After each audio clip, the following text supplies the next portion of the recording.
la première question que nous souhaitions vous poser, c'est un petit peu tracer, puisque on va réussir à mieux connaître le cas somalien grâce à vous. C'est de tracer un bref aperçu historique du contexte historique, notamment voilà, des enjeux de puissance régionale et globale et de l'histoire impérialiste dans lequel s'inscrivent aujourd'hui les conflits qui ont ravagé la Somalie. La Somalie était divisée par 5. Euh, dans la conférence de Berlin, en 1800, je crois, 82, et la Grande-Bretagne, l'Italie et la France ont divisé la Somalie. Et il y a eu une période où la Grande-Bretagne avait recolonisé toute la Somalie, sauf Djibouti, qui était French Somaliland. Et tous ces peuples, mon histoire, c'est que j'ai des parents, des familles en Ogaden, Reserved Area, Dolo, and all that.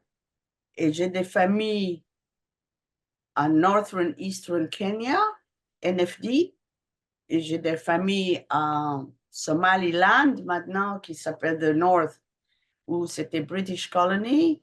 Et j'ai des parents et des relatives dans le Somalie du Sud et du Nord-Est, partout.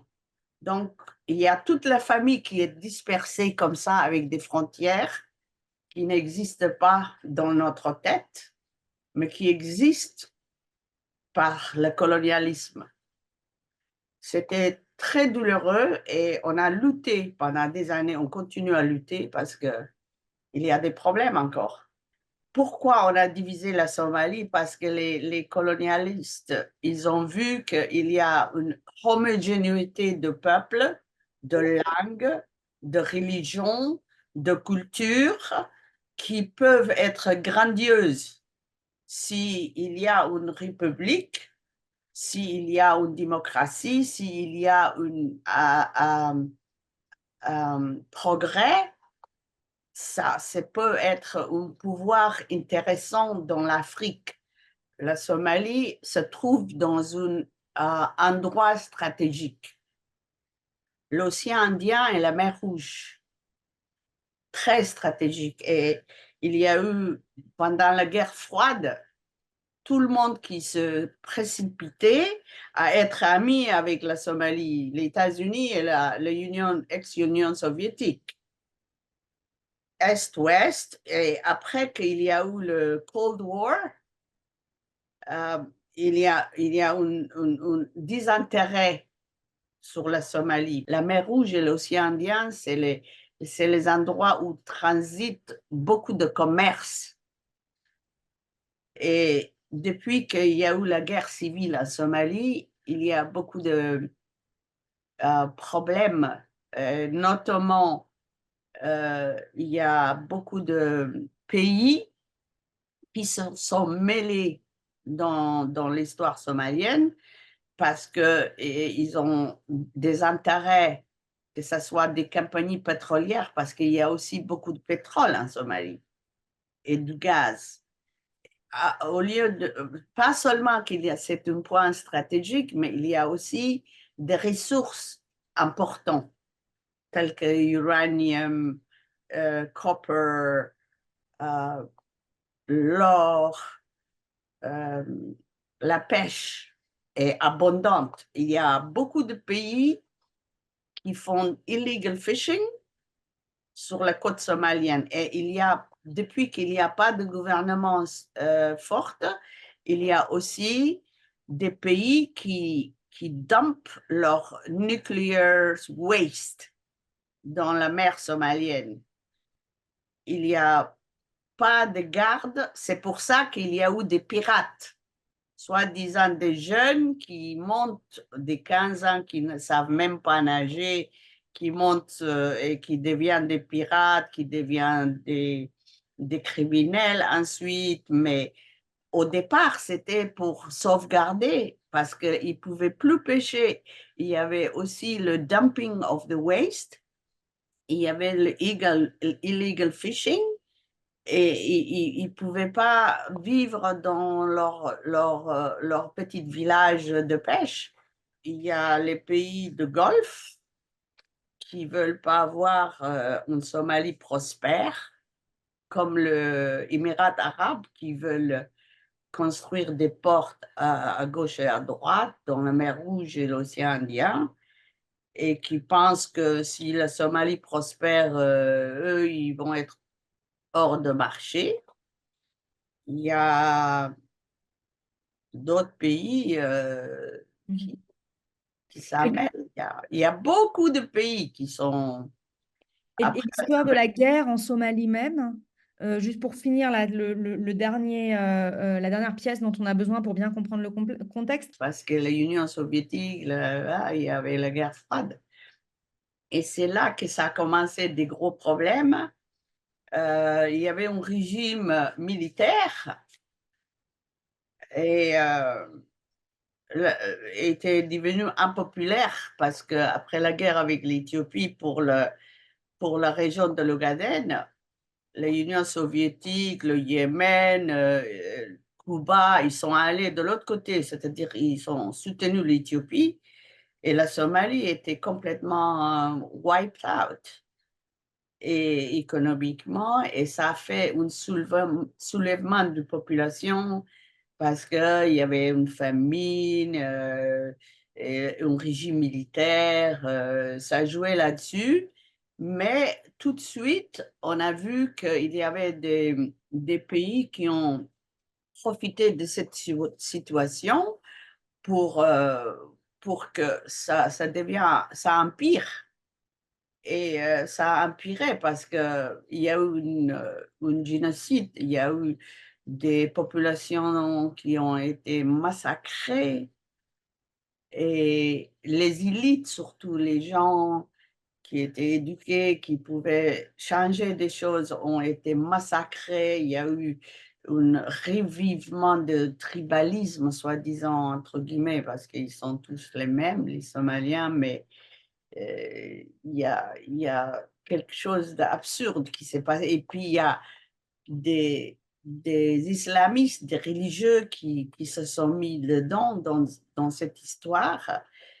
Et par conséquent, même la culture, même la langue, même l'habillement a changé.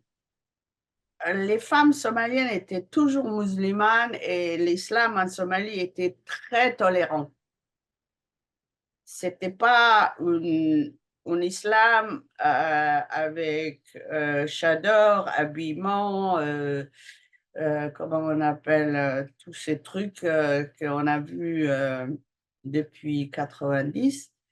C'était un islam tolérant, c'était un islam souriant, un islam humanitaire, humaniste, et les gens étaient heureux d'être musulmans, et c'était un islam de paix.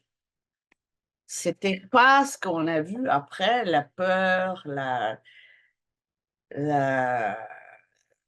tout ce qui s'est passé avec des extrémistes qui tuaient, la violence, les femmes ont subi beaucoup de choses, hein.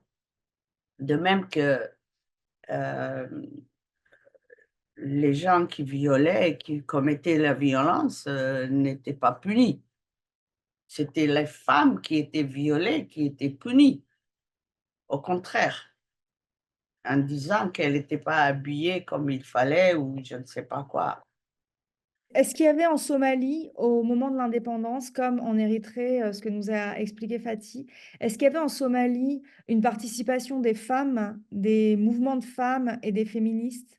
Absolument, absolument. Il y a des femmes qui ont lutté, il y a des femmes soldats, il y avait des activistes, il y avait des femmes qui luttaient, et il y a des femmes qui luttent jusqu'à aujourd'hui. Il y a 30% qui, maintenant, la constitution somalienne à Mogadiscio, même s'il y a un gouvernement mafieux, Je suis désolée, mais c'est un gouvernement mafieux, hein.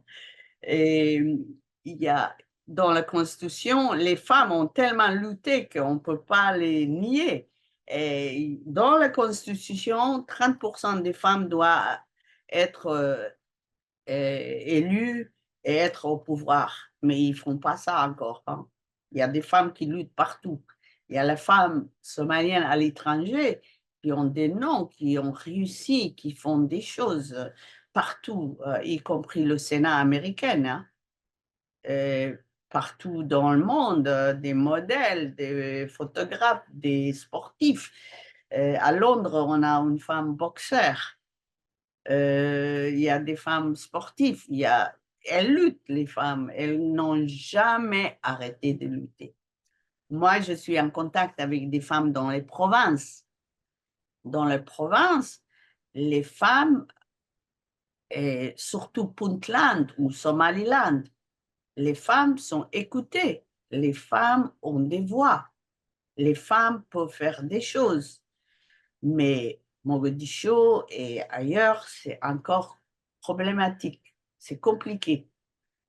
À cause du génocide qui a eu lieu à Mogadiscio et dans le sud de Somalie, il y a beaucoup de gens qui ont fui dans les provinces et qui ont reconstruit une vie viable. Et cette vie viable, il y a des réunions, il y a des comités, il y a des communautés, il y a des structures qui se sont créées. Et sur, la question des mouvements de femmes, en fait, est-ce que vous diriez que ce sont les mêmes mouvements, ce sont les mêmes, mouvements qui veulent les mêmes choses que les mouvements, de femmes du moment de l'indépendance, il y a, 30 ans ou 40 ans? Absolument, mais elles ont des difficultés parce que d'une part, il y a Al-Shabaab, extrémiste, d'autre part, il y a un gouvernement très macho, très mafieux, très corrompu. Et, it's between the devil and the deep blue sea. C'est difficile, hein? Et ces femmes-là, euh, il y en a il y en a qui sont assassinés, il y en a qui se meurent, il y en a qui sont à l'étranger, il y en a qui... Et donc, moi, ce que j'étais en train de réfléchir à, c'est faire un groupe de femmes, un réseau, un groupe qui vont voyager et qui vont aller voir et rencontrer ces femmes et faire des projets, surtout des projets d'éducation pour les filles de chaque pays. J'aimerais faire ça, tu vois. Vous voyez, c'est important.